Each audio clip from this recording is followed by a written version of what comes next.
Kheda નડિયાદના police અધિક્ષક રાજેશ ગઢિયા સાહેબની સૂચના અને માર્ગદર્શનથી માતર પોલીસ સ્ટેશન ખાતે ઉત્તરાયણ નિમિત્તે ધ્યાનમાં રાખવા જેવી બાબતો માટે આજરોજ શાંતિ સમિતિની મીટિંગનું આયોજન કરવામાં આવ્યું હતું।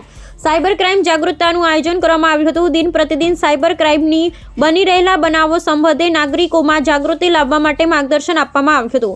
માતર પોલીસ સ્ટેશનના પીઆઈ શ્રી જીએન પરમાર સાહેબ અને પીએસઆઈ શ્રી મીર સાહેબ દ્વારા આવનાર ઉત્તરાયણ પર્વને લઈ દરેક નાગરિકોની સલામતી માટે પોતાના ટુ વ્હીલર બાઇક તેમજ એક્ટિવા ઉપર સેફ્ટી ગાર્ડ લગાવવા જરૂરી સૂચનો કરવામાં આવ્યા છે।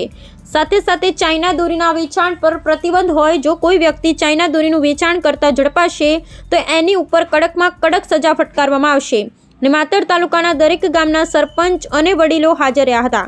ને સાયબર હેલ્પલાઇન નંબર 1930 ઉપર માહિતી આપો વિનંતી સાયબર ક્રાઇમની પતંગ વિતરણ કરવામાં આવી હતી। ત્યારબાદ માતર પોલીસ સ્ટેશન વિસ્તારમાં પોલીસ દ્વારા ફૂટ પેટ્રોલિંગ યોજાયું હતું, જે પોલીસ સ્ટેશનના પીઆઈ જીએન પરમાર સાહેબ અને પીએસઆઈ મીર સાહેબ દ્વારા ફૂટ પેટ્રોલિંગ યોજાયું હતું।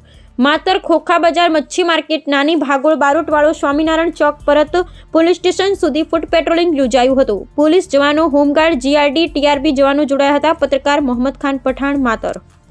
આજ રોજ માતર પોસ્ટ વિસ્તારમાં આવેલા તમામ ગામોના સરપંચો તેમજ તેમના ગામ આગેવાનો સાથે આવતી તારીખ 14 અને 15ના રોજ ઉત્તરાયણ તહેવાર નિમિત્તે શાંતિ સમિતિની મિટિંગનું આયોજન કરવામાં આવેલ।